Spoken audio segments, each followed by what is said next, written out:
Ирина, здравствуйте. Спасибо вам большое, что приехали на Всероссийскую неделю охраны труда. Спасибо, что позвали. Очень рады видеть спикеров, наконец-то, очно. Вживую, Да, да. уже без этого всего общения в Зуме. Скажите, пожалуйста, какие ваши впечатления, какое ваше ощущение? Вы знаете, ощущение, кроме того, что все соскучились по очному общению, да, это то, что мне нравится формат. Очень такой, он какой-то душевный, не официозный, скажем так. Вот хочется действительно, уже все соскучились, хочется вот так посидеть, пообщаться, поделиться. Вот, мне кажется, вам удалось это сделать. То есть того, что я вижу по отзывам, и коллег встретила много, вот, у всех приблизительно одно и то же мнение. Так что вот мне это понравилось. Да, действительно, вот интересно, что в мире происходит два процесса одновременно. С одной стороны, глобализация, мы все везде, благодаря этим технологиям, а с другой стороны, хочется закуклиться и как-то вот уже тепло, душевно и максимально лично поговорить. Согласна, особенно 2 последних года, вот эти вот большие все онлайн, вот эти конференции, и ты понимаешь, что там, не знаю, 2000 человек присутствует, но при этом на самом деле ты их не видишь, не чувствуешь, что вот как-то хочется лучше меньше, но вот лично пообщаться, да, есть такое. Расскажите, как вы преодолели лично эти 2 года изоляции, карантина, удаленной работы? Сложно было? Знаете, сложно даже, как бы не столько сложно с точки зрения там страха или там наверное, многие столкнулись с тем, что тяжело организовать, семья, да, то есть с домашними, вот это организовать весь процесс взаимодействия, разделение. Сейчас я работаю, сейчас я занимаюсь домашними делами, а сейчас я опять вот погружаюсь в какой-то проект. Да. Это достаточно вот был для меня челлендж такой, да, скажем так, определенный, как это все организовать. Но в принципе могу сказать, что сначала было тяжело, был небольшой такой страх. Особенно, когда информация изо всех вот этих вот источников на тебя падала, хотелось закрыться, все обработать антисептиком и никуда не выходить. Вот. Но потом немножко постепенно начали это отпускать. Я, кстати, слышала, что Сингапур недавно изменил свое вообще в целом отношение к ковиду, что теперь они это воспринимают примерно на том же уровне, как грипп. Да, что это заболевание, оно с нами навсегда, да, надо уже научиться с ним жить. Да. Да, немножко психологически поменять подход к этому. Это может быть и правильно, потому что эта истерия, она на самом деле, мне кажется, больше людей получили какие-то там депрессивные расстройства в результате этих 2 лет. Кстати, да, я слышала о том, что ковид больше во многом страшен не только своим вредом здоровью, а именно работать с ментальными какими-то качествами человека. Для меня больше всего самое тяжелое было, я очень мобильный человек, привыкла очень много ездить, особенно у меня много друзей в разных странах, и все, мы за 2 года нигде ни разу не пересеклись, и это такой вот тоже страх, а когда нам откроют границы, а когда мы увидимся, когда вот это все. Ничего, нормально, я думаю, что постепенно все начнут открываться. Научились жить с этим, уже научились бороться и оценили все риски. Будем потихоньку открываться, социализироваться обратно. Просто уже с некоторыми другими ограничениями. Да, ограничения, опасения. Я больше 20 лет назад была в Японии, вот как раз у одного из своих друзей. Они уже тогда все ходили в масках. Мне казалось, это такой бред. Но там такая густонаселенность, и там, когда в метро тебя запихивают, реальные толкачи есть, которые пытаются запихнуть максимальное количество людей в вагон. Это правда? Да, это правда. Ты встаешь в очередь, сзади стоит человек в белых перчатках и помогает всем, кто не вошел, войти. Все очень чинно, цивильно. Да, он постарается лично не прикасаться, но ты чувствуешь, сзади тебя дышат постоянно в это. И там уже все были в масках. И тогда казалось это странным, но мы пришли, это наша новая реальность. Будем как-то к этому привыкать, жить.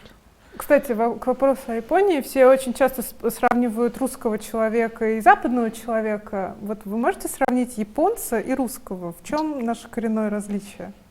Честно, я когда туда приехала, у меня было ощущение, что я попала куда-то в космос. Настолько мне было непонятно. Это мой первый был опыт в Азии, скажем так, именно такой вот глубоко азиатской страны. Он был скорее положительный, но очень необычный, да, и их взаимодействие, как они там, Ну, некая есть определенная такая, знаете, вот личное пространство. С одной стороны, они вроде как все близко, но с другой стороны, каждый держит вот свою какую-то внутреннюю часть, куда они никого не пускают, очень редко раскрываются. Вот. Ну и первое, что меня поразило, ни одной надписи на английском. Но опять же говорю, это 20 лет назад было, да, то есть как бы попадаешь в космос, но при этом ты заблудился, ты стоишь, смотришь, человек проходит мимо, видит, что ты растерялся, даже если он не говорит по-английски, он ловит кого-нибудь из молодых. У меня просто был такой случай, такой дедушка увидел, что я растерялась и потерялась в метро. Он остановил первого попавшегося молодого человека, и тот не может ничего сказать, потому что это пожилой человек к нему обратился. Вот. И он говорит, отвези мадам, вот куда ей надо. Это я так поняла из того, что мне потом этот молодой человек сказал. И все, он мне начал помогать. Вот. Ну, я к тому, что они, с одной стороны, вроде очень вежливые, очень культурные, но с другой стороны, они довольно закрытые ребята. Вот. Но потом все же непонятно, там, и там, как они развлекаются, мне было непонятно, вот эти все вот, ну, как бы странные, на мой взгляд, странные какие-то шумные шоу, там какие-то там эти игровые автоматы. Ну, может быть, еще то, что я жила именно у своего, вот, у своей подруги, у своего друга, да, она, то есть я полностью погрузилась вот в мир, как она меня познакомила со своими друзьями, мы там везде ходили, то есть я не то, что я была в составе туристической группы и смотрела достопримечательности. Вот, поэтому такое глубокое погружение. Но было очень интересно посмотреть взаимоотношения в семье, между родителями, там, детьми. Они очень хорошо меня принимали, все, ну вот, как бы уже взрослыми. Ну вот были такие определенные моменты, которые были непонятны, да. Вот я помню, что тогда в маске я для себя ответила, что они вот грипп, любой вирус, они поэтому все ходят в общественных местах в масках уже тогда. Вот. Мы с вами познакомились в целом, когда подготавливали мероприятие 5Z. Да. Официальный запуск нам удалось сделать на ВНОТ 2021. Поздравляю, здорово. Спасибо. Я следила, да, за этим событием. Вот, и ваша роль была какая? Вот то есть 5Z впервые вошла эта концепция в неиспаноязычное пространство. Абсолютно, да. Она вошла первый раз не вне испаноязычное пространство. Она первый раз пришла именно в Россию. И моя роль была, собственно, запуск этого пилотного проекта с первой компанией, которая у нас в России под это подписалась. Это компания «Зарубежнефть». Вот. И я там выступала в качестве эксперта. Была связующим звеном между университетом Барселоны и фондом ОРП, который это все вот как бы пропагандирует эту концепцию 5Z, это вот культуру безопасности 5Z, вот, чтобы это адаптировать для российских реалий. Потому что ну, взять просто какой-то чек-лист или программу испаноязычную, да, и как бы взять ее и попытаться здесь внедрить без адаптации, но это не будет работать. Многие моменты, с которыми мы столкнулись, потому что очень тесно работали с экспертами из университета, как раз Барселоны, что некоторые вопросы просто непонятны для наших, например, экспертов в области охраны труда и промышленности. Какие? Ну, там, например, была такая часть, которая отвечала, она по-английски называется violence, да, или насилие. У нас слово насилие, и почему-то у всех сразу, ну, прям насилие, да, то есть как вот там насилие над женщиной, там, или еще над кем-то. А там это, если впрямую переводить, у всех это вызывало ступор, да, как бы на рабочем месте, что у нас там такое происходит сплошь и рядом. А речь шла совершенно не об этом, о психологических каких-то аспектах, да, о том, что есть какая-то несправедливость там гендерная, есть какая-то несправедливость с точки зрения, там, начальник давит на подчиненного, да, и заставляет его там работать сверх меры.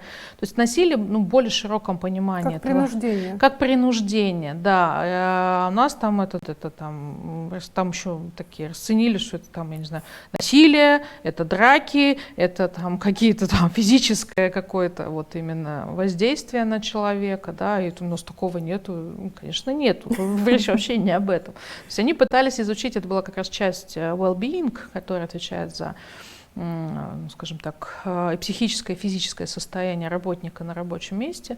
Вот мы тогда, то есть адаптаций было достаточно много, да, там были какие-то такие моменты.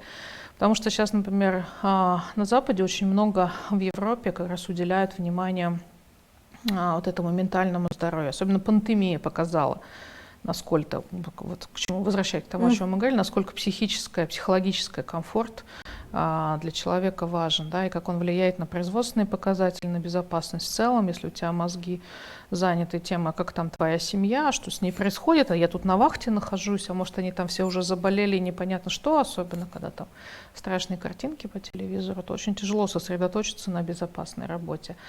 У нас об этом вроде как не принято было, особенно в нефтегазе, где я 20 лет проработала, ну, такой некий мачизм, если хотите, есть такое слово, да, то есть такие мы все такие Герои. Крутые, мы все герои, мы там первый туда, первый сюда, нас трудности не пугают, и тут вдруг тебе говорят о каких-то психологических проблемах, а как ты вот так себя чувствуешь, а насколько ты там, через сколько дней на вахте тебе становится дискомфортно, там еще что-то, и вот даже с руководителями, когда мы об этом говорили, сначала так отрицали эти моменты, а потом говорили, а на самом деле сколько же от этого зависит. И вот исследование, на самом деле, один из аспектов, который поразил, например, руководство компании, что насколько действительно мы забываем об этой части.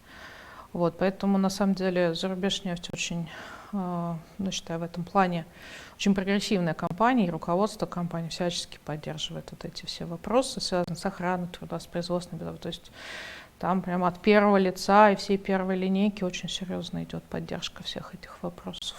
Молодцы. И как-то очень быстро вы после проекта 5Z оказались в Петропавловске. Ну, скажем так, 5Z тоже помог. Да, у меня как бы очень сильно меня, скажем так, соблазнили интересным проектом. Группа компаний Петропавловск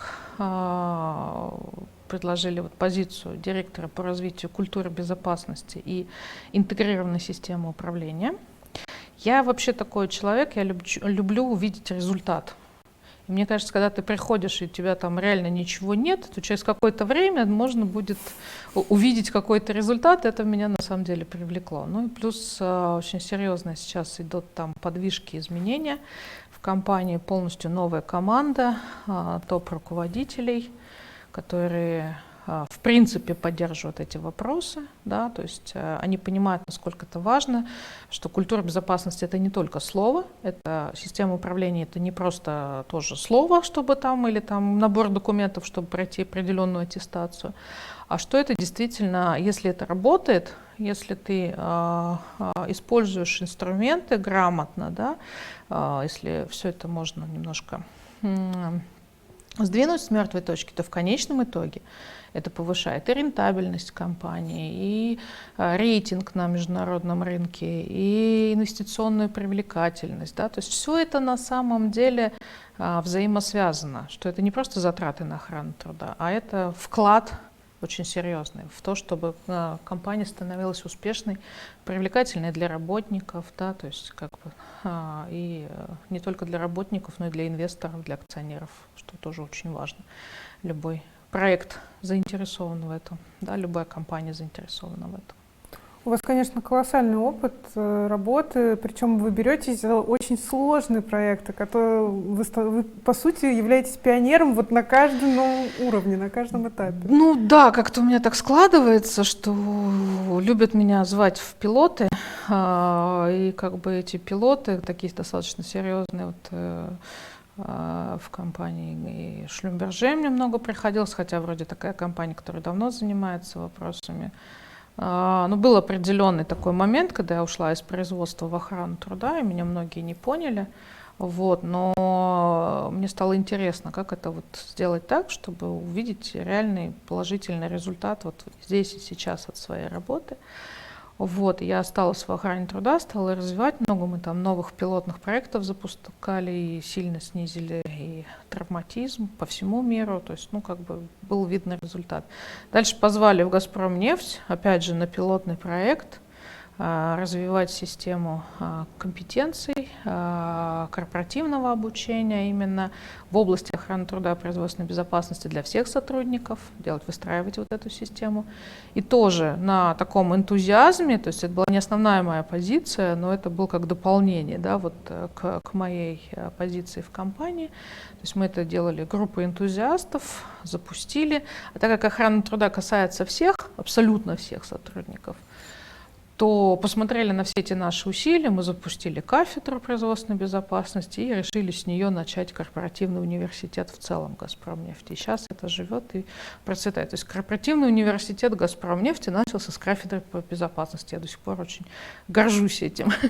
Безусловно. По сути, учебное заведение создано. Ну, он более такой имеет, ну, сейчас уже структура есть, а так, когда мы начинали, это был, скажем, там, я говорю, группа энтузиастов и виртуальный такой, то есть как бы проект, то есть мы все выполняли какой-то функционал свой непосредственный, плюс занимались вот такой интересной программой, как создание кафедры производственной безопасности. Вот. А скажите, пожалуйста, в какой момент у вас произошло переключение, смещение фокуса с производства на охрану труда? Что-то конкретное произошло или… Нет. Ну, как сказать, что-то, наверное, произошло, да. На самом деле я больше 10 лет была в производстве, и первая моя компания, это компания Schlumberger, которая на самом деле очень, очень интересная школа жизни. Они взяли меня сразу из университета, совершенно таким зеленым студентом, который закончился выпускником, и начали как бы… Попала я сразу в программу, кстати, была первой женщиной геофизиком из Российской Федерации, который вот попал в эту международную программу инженеров в компании Schlumberger. И дальше на протяжении 10 лет выполняла разные функционалы, поднялась как бы от самого такого уровня полевого инженера до начальника геофизической партии. Потом уже перешла в управляющую компанию, уже заведовала там всеми, скажем так, называется по-английски service support, но это качество услуг предоставляемых, это вот, ну, скажем так, на более таком глобальном уровне. Работа с обратной связью в том числе? Да, конечно, и с заказчиками очень много приходилось. Это все-таки сервисная компания, то есть там можно было развивать в себе разные навыки, и со своей командой работать очень тесно, и с заказчиком работать очень тесно, и какие-то конфликтные ситуации разрешать, да, и как бы повышать прибыльность компании. Ну, было много тоже, скажем, таких интересных вещей. Вот. И что мне нравилось в компании, в Schlumberger и сейчас нравится, они пытаются, очень серьезно относятся к охране труда, всегда относились, ну, потому что, во-первых, нефть и газ такая очень рискованная сфера, потом заказчики серьезные, международные, а они не допускают подрядчиков, которые не заботятся об охране труда. Да?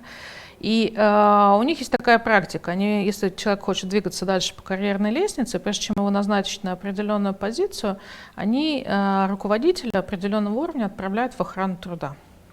Любого, неважно. Ну, неважно, геофизик, там, буровик там, или еще кто-то, да, чтобы он Юрист. Ну, юристы тоже, но не столько, это все-таки поддерживающая функция, а именно производственник, чтобы он почувствовал изнутри.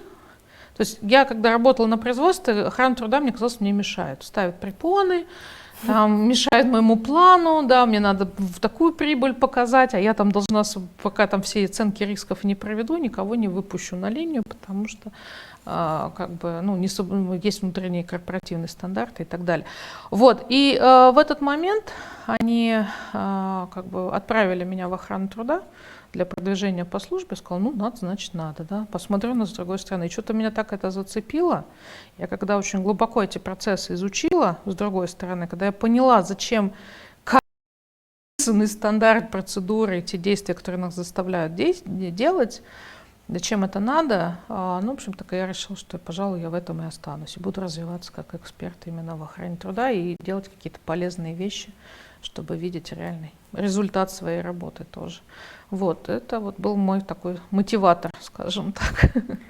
А скажите, пожалуйста, каково быть женщиной-геофизиком и женщиной в охране труда? Это же достаточно, особенно еще лет 15 Ну, назад. знаете, непросто, да, то есть непросто. У меня был большой международный опыт в разных странах, в геофизике, да, то есть там работала и в Англии, и в США, и в Норвегии, и там даже недолго в Южной Африке. Тут было немножко проще, потому что нас там ротировали, и уже где-то в этих странах привыкли, что и женщины выполняют эти функции. Да. Потом я попала в Россию руководить геофизической партией в городе славном Усинск, это республика Коми, за полярным кругом. Вот, в общем, вся прелесть вот это вот на меня упала, 80 человек в подчинении, и что мне с этим всем делать? И еще и заказчик не воспринимает. Я ему звоню, они меня больше воспринимали как некого секретаря, знаете, который там передает информацию, вот, а не руководителя этого всего подразделения. Вот, поэтому, ну, мне говорили, ну, там, конечно, условно такого не было, но там позвони своему шефу и реши с ним вопрос. То есть не ты решай вопрос, а там пусть твой шеф с нами свяжется и решит эти вопросы. Ну, в общем, разное было, но я хочу сказать, даже через там, условно, был очень забавный случай, когда, ну, если так говорить, то на скважине, как бы вот этот вот company man, он по-английски называется, а как бы вот руководитель всего этого проекта на скважине, да, он, ну, такой некий царь и бог, да, которому все подчиняются, он управляет всеми процессами. И у меня была сложная работа, я сама поехала на нее в качестве инженера, приезжаю, представляюсь и говорю: здравствуйте, такая-то, я вот, ну, как бы вот это, мы приехали с нашей бригадой, вот я как бы руковожу всеми работами, я там начальник партии, все. Он мне скажет: да нет. Я говорю: что нет? Ну нет. Я говорю: что такое? Ну, он типа как капитан корабля, и, ну, простите, ну, из песни слов не выкинешь, баба на корабле, это как бы к беде, да? И вот он мне такой в глаза закатил. Я говорю: ну а что вы так меня вот воспринимаете? Он говорит: да до тебя приезжала там инженер по растворам, тоже тетка. Вот. И когда он это сказал, открывается дверь, и заходит главный геолог из Москвы, из управляющей компании, и она тоже женщина. Поэтому он просто замолчал, расстроился, ушел, сказал: все, я с вами больше не работаю. Вот. Нет, на самом деле все хорошо прошло. Вот, я шучу. Ну, я уже настолько привыкла к этому, поэтому как бы с юмором относилась. Сейчас уже, конечно, все намного проще. Но вплоть до того, что сначала не было комбинезонов для женщин. А за полярным кругом зимний комбинезон — это серьезная вещь. Вот, так что все, сейчас как бы, сейчас уже я не вижу проблем. В охране труда тоже совершенно нормальные отношения. Ни у кого не вызывает вопросов. Но остаются все равно другие специальности, в которых женщины только-только начинают как-то заходить. Ну да, отвоевывать свои позиции, есть такое. Да. Скажите, пожалуйста, может быть, у вас есть какой-то рецепт преодоления предубеждений, шовинизма, если вот так можно говорить?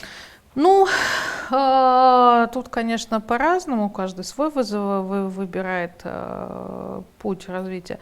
Есть какие-то вещи такие, ну, серьезно, то, о чем я говорила, но, например, с моей командой, даже в том же Усинске, когда я приехала только, да, я хочу сказать, мне на тот момент было намного легче работать, потому что у меня была очень большая поддержка от команды, потому что они когда увидели, что я, ну, профессионал своего дела, то есть как бы, да, я знаю, о чем я говорю. Сначала было небольшое противодействие тоже, потом пару раз пришлось с ним поговорить как бы на одном языке, стали уважать, да. Единственное, вот, ну, были, конечно, те бузатеры, которые пытались там мутить воду, но после пары педагогических каких разговоров, да, не по делу, ну, от парочки пришлось избавиться, но как бы ситуацию мы разрулили. На самом деле главное не тушеваться, а показать, что ты действительно профессионал своего дела. Вот. И в целом, ну, большинство мужчин, да, сотрудников, коллег, они наоборот начинают тебе помогать и получаешь даже, может быть, в какой-то степени больше поддержки, чем... Ну, для этого нужно убедить их, что ты понимаешь, о чем ты говоришь, что ты знаешь, о чем ты говоришь. Что не просто поставили. Да, что не просто ты приехала такая тут вот погулять, походить, да, и уехать. Нет. Сначала, да, ты показываешь, что ты профессионал, а дальше достаточно у нас такой, ну, мне кажется, хороший менталитет, который как бы помогает, поддерживает и помогает продвигать какие-то интересные моменты и вещи. Вы упомянули, что вам очень помогала ваша команда, в ней было очень комфортно работать.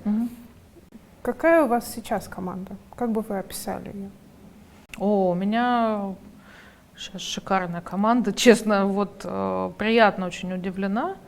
Ну, во-первых, часть людей, мне было очень приятно, что они пришли именно ко мне, да, которых я позвала со своих предыдущих мест работы, кого я знала, кого я знаю как хороших профессионалов, и они с радостью откликнулись и пришли, несмотря на то, что мы уже много лет как бы работали в разных других компаниях. Вот, поэтому такой основной костяк. Вот. Ну и мне очень понравилась команда на местах. Мне кажется, есть огромный потенциал у ребят, желание развиваться. Мне прям вот очень сейчас такой даже вот вернулась недавно из такой очень длительной ознакомительной поездки по Дальнему Востоку со всеми нашими активами. Вот. И такая вернулась, скажем так, с очень позитивным настроем, что команда заинтересована, команда такая энтузиастов, и они тоже, вот, знаете, как-то с открытым таким, вот, они ждут изменений, хотят их, вот, их немножко подтолкнуть, объяснить, научить, дать возможность развиваться, и мне кажется, прям вот пойдет, поднять статус нашей службы надо. Я вижу сейчас свою задачу в этом. Ирина, спасибо вам большое. У нас, к сожалению, подходит к концу время. Отлично. Напоследок спасибо, что позвали. Задать последний вопрос.